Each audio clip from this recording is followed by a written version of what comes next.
Hey guys what's up, कैसे हैं आप सभी लोग। Welcome back to my channel expire.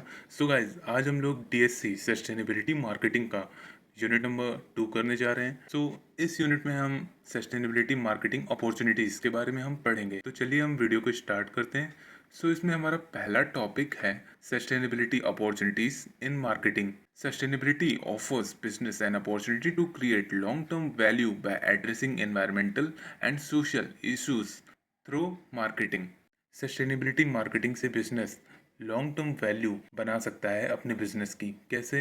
अगर वो अपने प्रोडक्ट्स में एनवायरमेंटल बेनिफिट्स, सोशल इश्यूज सब कुछ वो मेंशन कर रहा है at the time of marketing, then definitely sustainability give opportunity in marketing to grow business और एनी कंपनी। तो सस्टेनेबिलिटी बिजनेस को एक अपॉर्चुनिटी देती है जिससे वो ग्रोथ कर सकते हैं अगर वो सब कुछ मेंशन करते हैं। सेकंड क्या है? की responsibility opportunity arise from shifting consumer preference, regulatory framework, competitive dynamics and technological advancement. तो इसमें हमें बताया गया है कि जो हमारी सस्टेनेबिलिटी अपॉर्चुनिटी होती है ये तब अराइज होती है जब जो हमारे कंज्यूमर होते हैं वो अपनी प्रेफरेंस चेंज करते हैं। कहाँ से? जैसे कि कोई पहले कोई भी सामान यूज़ करता था वो अब क्लीन एनर्जी की तरफ जा रहा है, नेचुरल सामान की तरफ जा रहा है। तो यहाँ से हमारी सस्टेनेबिलिटी अपॉर्चुनिटी अराइज हो सकती है। रेगुलेटरी फ्रेमवर्क से, कॉम्पिटिटिव डायनामिक्स या फिर टेक्नोलॉजिकल एडवांसमेंट से, कि आगे चल के हमें जो हमारे ग्रीन एनर्जी वाले हैं, सस्टेनेबल प्रोडक्ट्स हैं, वो अगर हमें सस्ते मिले तो हम उनका ज़्यादा यूज़ करेंगे जिससे कि हमारी सस्टेनेबल अपॉर्चुनिटीज़ का अराइज होगा। अब हम नीचे यहाँ पढ़ेंगे कि इन द मार्केटिंग इन्वायरमेंट में मतलब कि सस्टेनेबिलिटी अपॉर्चुनिटी कैसे इंक्रीज होती हैं। पहला क्या है हमारे पास? Political and legal. Governments are enforcing stricter environmental regulations offering incentives for green practices. जो हमारी गवर्नमेंट है वो इन्फोर्स कर रही है स्ट्रिक्टली एनवायरमेंटल एनवायरमेंटल रेगुलेशंस को दिखाने के लिए, उनको प्रमोट करने के लिए। और ऑल्सो गवर्नमेंट जो हमारी है ये इंसेंटिव्स भी प्रोवाइड कर रही है ग्रीन प्रैक्टिसेस करने के लिए। सेकंड क्या हमारे पास? Economic. rise in green jobs, eco entrepreneurship and demand for eco efficient product. जो हमारी ग्रीन जॉब्स हैं इनकी डिमांड हमारी हाई हो गई है। ठीक है, हमारे इको एंटरप्रेन्योर्स की डिमांड हाई हो गई है, इको एफिशिएंट प्रोडक्ट की डिमांड हाई हो गई है। तो इससे हमें सस्टेनेबिलिटी मार्केटिंग पे फोकस करना पड़ेगा। बिकॉज जब सब लोग डिमांड अपनी ग्रीन पे शिफ्ट कर रहे हैं, इकोनॉमिकल पे शिफ्ट कर रहे हैं, इकोलॉजिकल पे शिफ्ट कर रहे हैं, तो हमें भी उनको ध्यान में रख के अपना काम करना है। थर्ड क्या है हमारे पास? Social and cultural. Consumers are more conscious of ethical sourcing, labour rights and climate change. जो हमारे कंज्यूमर्स हैं ज़्यादा कॉन्शियस हो गए हैं एथिकल सोर्सिंग के लिए, मतलब कि उन्हें एक एथिकल सोर्स चाहिए उनके सामान का, कोई भी अनएथिकल चीज़ नहीं चलेगी। लेबर राइट्स के लिए भी वो बहुत ज़्यादा कॉन्शियस हो गए। क्लाइमेट चेंज का भी अब ध्यान रखने लगे कि क्लाइमेट चेंज नहीं होना चाहिए, एनवायरनमेंट का ध्यान रखना है, इस टाइप के। फोर्थ क्या है हमारे पास? Technological innovation in clean energy, biodegradable packing and sustainable manufacturing enables green product. हम क्लीन एनर्जी का इनोवेशन कर रहे हैं, बायोडिग्रेडेबल पैकेजेस यूज़ कर रहे हैं, सस्टेनेबल मैन्युफैक्चरिंग कर रहे हैं, सब कुछ हम ग्रीन प्रोडक्ट्स यूज़ कर रहे हैं, कोई भी अनएथिकल प्रोडक्ट नहीं यूज़ कर रहे हैं। इसके बाद हमारे पास है इकोलॉजिकल।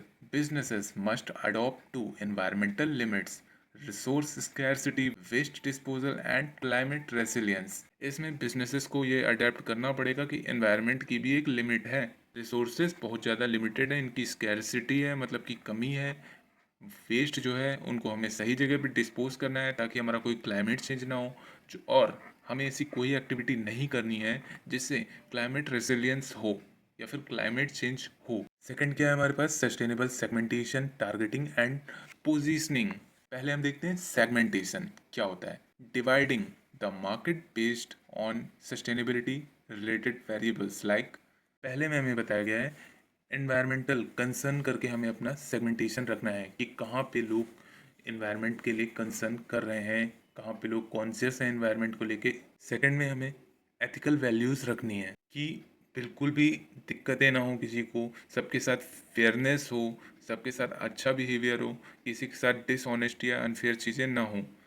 थर्ड क्या है? Lifestyle and consumption pattern. हमें लाइफस्टाइल और कंज्यूमशन पैटर्न देख के लोगों का सेगमेंटेशन करना है।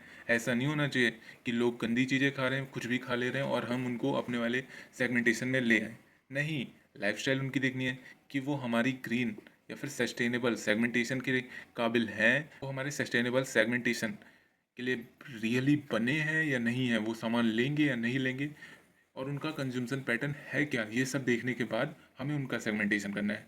फोर्थ में क्या है, विलिंगनेस टू पे फॉर ग्रीन प्रोडक्ट। जिन लोग का हम सेगमेंटेशन कर रहे हैं, क्या वो अपनी इच्छा के अनुसार हमें ग्रीन प्रोडक्ट के लिए पे करेंगे या नहीं करेंगे। अगर वो करेंगे तो उन्हें हमें सेगमेंटेशन में रखना है, नहीं करेंगे तो तुम जाओ भाड़ में, नहीं करेंगे हम तुमको सेगमेंट में अपने। सेकेंड है इसमें targeting, identifying and selecting consumer segments that are more receptive to sustainable product. हमें उन कंज्यूमर का सेगमेंट करना है, उन कंज्यूमर को टारगेट करना है जो कि सस्टेनेबल प्रोडक्ट्स के लिए कॉन्शियस हों, रिसेप्टिव हों, उनको लेना चाहते हैं। ठीक है। बिजनेसेस में choose niche marketing for consumer segments. जो हमारे बिजनेस हैं वो इन दोनों में से एक चूज करेंगे।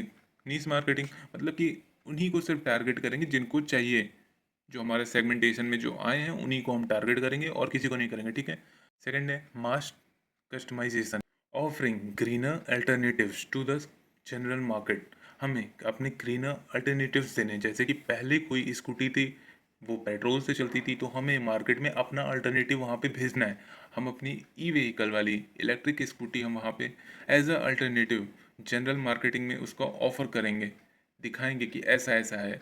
ये होता है मास कस्टमाइजेशन। सी में हमारे पास है positioning, creating a distinct image of the brand in customers mind based on sustainability. हमें अपनी ब्रांड की इमेज सबसे अलग बनानी है कंज्यूमर के माइंड में, वो भी गंदी इमेज नहीं, बेस्ड ऑन सस्टेनेबिलिटी। जैसे कि इको फ्रेंडली हो गया, क्रुएल्टी फ्री हो गया, कार्बन नेचुरल्स हो गया, सोशली रिस्पॉन्सिबल ब्रांडिंग करनी है हमको। ठीक है, ये हमारे एग्जांपल्स हैं। Sustainability becomes a core differentiator in brand identity. जो हमारी सस्टेनेबिलिटी है वो हमको सबसे ज़्यादा डिफरेंशिएट कर देती है अनदर ब्रांड से, क्योंकि सस्टेनेबिलिटी हमें सारे ब्रांड्स नहीं दे रहे हैं, कुछ ही ब्रांड्स हमको दे रहे हैं, तो वो हमें सबसे डिफरेंशिएट बना देता है। और सबसे थर्ड टॉपिक है हमारे पास creating value through sustainability. First देखते हैं, value creation in sustainability marketing includes functional, emotional and societal benefits. जो सस्टेनेबिलिटी मार्केटिंग में वैल्यू क्रिएशन होती है वो फंक्शनल होती है या इमोशनल होती है, फिर सोसाइटल के बेनिफिशियल के लिए होती है, सोसाइटी के बेनिफिट्स के लिए होती है। क्योंकि इसमें जितने जब भी हम सस्टेनेबिलिटी मार्केटिंग करेंगे हमारा पर्सनल बेनिफिट बहुत कम होगा, हमारा प्रॉफिट बहुत कम होगा, ये फैक्ट है।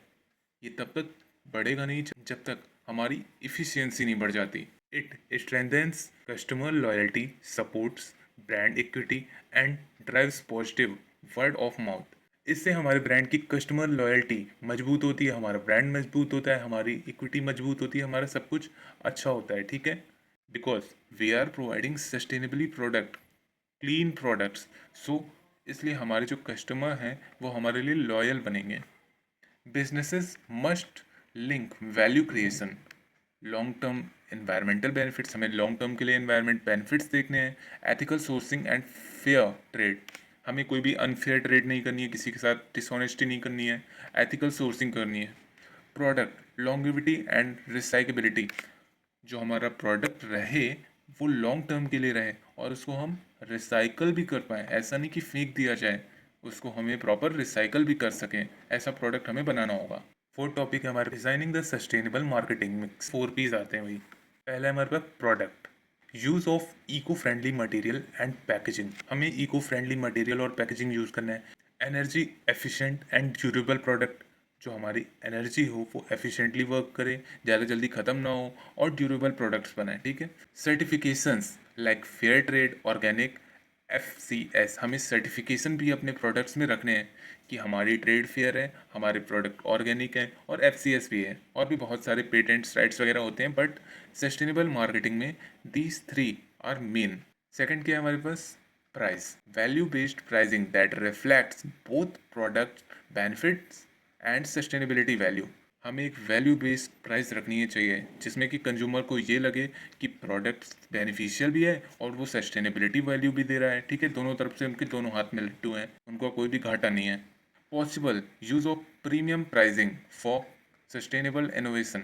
अगर पॉसिबल हो तो हम इसे प्रीमियम प्राइसिंग पे बेचेंगे या फिर प्रीमियम प्राइसिंग पे अवेलेबल कराएंगे। अगर किसी कंज्यूमर को ये प्रोडक्ट चाहिए तो उसको सस्टेनेबल प्रीमियम भी पे करना होगा उस प्राइसिंग के साथ। Offering affordability without compromising sustainability. हमें अफोर्डेबिलिटी के साथ कोई भी दिक्कत नहीं करनी है। हम जो ब्रांड प्रोवाइड कर रहे हैं वो अफोर्डेबल होना चाहिए और उसमें हमें कोई सी भी कॉम्प्रोमाइजिंग नहीं करनी है सस्टेनेबिलिटी को लेके। यार ये तो तुम बिजनेस को लूट रहे हो, मतलब कुछ भी ना करे वो, इससे उसका प्रॉफिट ही क्या होगा? कुछ प्रॉफिट नहीं होगा। सी क्या है हमारे पास? Place distribution, reduction of carbon footprint in logistic. जो हमारे कार्बन फुटप्रिंट्स बढ़ रहे हैं उनको रिड्यूस करना है। Use of local sourcing and decentralization supply chain. हमें लोकल सोर्सिंग करनी है, बाहर से सामान नहीं मंगाना है। डिसेंट्रलाइज्ड सप्लाई चेन को हमको फॉलो करना है। Digital and direct to consumer channel to reduce emission. हमें डायरेक्ट कंज्यूमर को डिलीवरी करनी है डिजिटली, जिससे कि हमारा जो एमिशन है, जो बर्निंग फॉसिल फ्यूल से जो निकलता हुआ धुआं एमिशन है, वो कम होगा। क्यों? क्योंकि अगर हम डायरेक्ट कंज्यूमर तक नहीं पहुंचाएंगे तो पहले हम उसको होलसेलर तक पहुंचाएंगे ट्रांसपोर्ट करके, फिर होलसेलर उसको रिटेलर तक पहुंचाएगा ट्रांसपोर्ट करके, होलसेलर उसको रिटेलर के पास पहुंचाएगा ट्रांसपोर्टेशन करके, उसके बाद रिटेलर से हम जाएंगे सामान लेने ट्रांसपोर्टेशन करके। तो 3-4 बार हमारे यहाँ पे ट्रांसपोर्टेशन हो रहा है, जिससे कि एमिशन इफेक्ट बहुत ज़्यादा इंक्रीज हो रहा है। तो ये रिड्यूस करने के लिए कंज्यूमर डायरेक्ट परचेज कर सकता है डिजिटली प्लेटफॉर्म्स के जरिए, जिससे कि कंपनी डायरेक्ट कंज्यूमर को प्रोडक्ट अवेल करा सकती है। डी हमारे पास है promotion, transparent communication about sustainability efforts. जो भी चीज़ें हम कर रहे हैं अपने प्रोडक्ट में वो उसमें ट्रांसपेरेंसी होनी चाहिए, ट्रांसपेरेंट कम्युनिकेशन चैनल होना चाहिए कि हमने ये सस्टेनेबिलिटी की, ऐसा है हमारा प्रोडक्ट, ऐसा नहीं है हमारा प्रोडक्ट। सब कुछ हमें उनके सामने करना है, मतलब सामने नहीं करना, मतलब कि सब कुछ उनको पता लगते रहना चाहिए। अवॉइडिंग ग्रीन वॉशिंग, मतलब ग्रीन वॉशिंग नहीं करनी है। अगर तुम सस्टेनेबिलिटी वाला काम नहीं कर रहे हो फिर भी टैग लगा रहे हो कि सस्टेनेबल है, हम सस्टेनेबल हैं, तो ये बिल्कुल नहीं करना है। Storytelling, social media campaign, eco labels and cause related marketing. हमें स्टोरी टेलिंग करनी है ग्रीन वॉशिंग से इको सिस्टम से रिलेटेड, कि हमने सस्टेनेबिलिटी मार्केटिंग की, हमें उसकी स्टोरी टेलिंग करनी है। सोशल मीडिया पे हमें कैंपेन्स चलाने की, हमारा बिजनेस सस्टेनेबल प्रोडक्ट देता है, सस्टेनेबिलिटी मार्केटिंग चलाता है। इको लेबल्स हमको लगाने हैं कि इको फ्रेंडली हमारा सब कुछ, हम इसको रिसाइकल कर सकते हैं। ये सारी चीज़ें हमें अपने मार्केटिंग में डालनी है। अब हम फिफ्थ और लास्ट टॉपिक पढ़ेंगे इसका, जिसका नाम है holistic approach to sustainability marketing. A holistic approach integrates sustainability into every function and decision of the organization. Holistic approach में क्या होता है, हम सस्टेनेबिलिटी को इंटीग्रेट करके चलते हैं अपने ऑर्गेनाइजेशन में। सारे फंक्शन, सारे डिसीजन सस्टेनेबिलिटी को देख के लेंगे, उसी में ध्यान, उसी में डूब के लेंगे, सब कुछ उसी में करके लेंगे। प्रोडक्ट तो हम अपना सस्टेनेबल डेवलपमेंट कर ही, मार्केटिंग भी हम सस्टेनेबिलिटी मार्केटिंग कर रहे हैं, बट हमारा जो ऑर्गेनाइजेशन है, जितने भी फंक्शन हो, डिसीजन हो, सब में हॉलिस्टिक अप्रोच लेके चलनी है। सस्टेनेबिलिटी को इंटीग्रेट्स कर देना है सब में। Goes beyond marketing department includes sustainable production and operation. हमारा जो प्रोडक्ट हो वो सस्टेनेबली डेवलप हो, सस्टेनेबली उसका ऑपरेशन हो। Green finance and investment strategy. हमारा जो फाइनेंस डिपार्टमेंट है वो कोई भी अनफेयर चीज़ ना करे, ग्रीन फाइनेंस लाए, मतलब कि क्लीन सामान लाए, क्लीन पैसा लाए, ठीक है। इन्वेस्टमेंट हमारी जहाँ से भी आ रही हैं ये भी इंश्योर करना है हमें कि वो कहीं गलत जगह से तो इन्वेस्टमेंट नहीं आ रही हैं, कुछ अनफेयर काम करके तो नहीं आ रही हैं, ये भी हमें करना है, ठीक है। Internal culture of ethics and responsibility. जो हमारे ऑर्गेनाइजेशन का इंटरनल कल्चर है उसमें हमें ये जरूर देखना है कि एथिक्स एंड रिस्पॉन्सिबिलिटी है या नहीं है। थर्ड हमारे पास क्या है, promote shared value creation benefiting businesses, society and the environments simultaneously. इसमें क्या कहा गया है कि ये जो है हमारा सस्टेनेबिलिटी मार्केटिंग है, ये हमारी वैल्यू क्रिएट करता है, बिजनेस के लिए बेनिफिशियल होता है, सोसाइटी के लिए बेनिफिशियल होता है, इन्वायरमेंट के लिए बेनिफिशियल होता है, हर चीज़ के लिए बेनिफिशियल होता है। फोर्थ क्या है हमारे पास, encourage long term thinking, stakeholders collaboration and system based strategies. ये हमारी लॉन्ग टर्म थिंकिंग को इंकरेज करता है कि हमें जो भी करना है वो लॉन्ग टर्म के लिए करना है, शॉर्ट टर्म के लिए नहीं करना है। स्टेक होल्डर्स का कोलैबोरेशन हमारा इंक्रीज हो जाता है, most of the stakeholders हमारे कंपनी में पैसा लगाना चाहेंगे। एंड सिस्टम्स बेस्ड स्ट्रेटजीज, और जितनी भी हम स्ट्रेटजीज बना रहे हैं वो सिस्टम बेस्ड होंगी, सब कुछ बिल्कुल मैनेज्ड होगा, फेयर होगा, ट्रुथफुल होगा और ऑनेस्ट होगा, ठीक है। सो गाइज इतना ही था हमारा यूनिट 2। होप आपको वीडियो अच्छी लगी हो। अगर आपको वीडियो अच्छी लगी हो तो please like, subscribe and share my channel.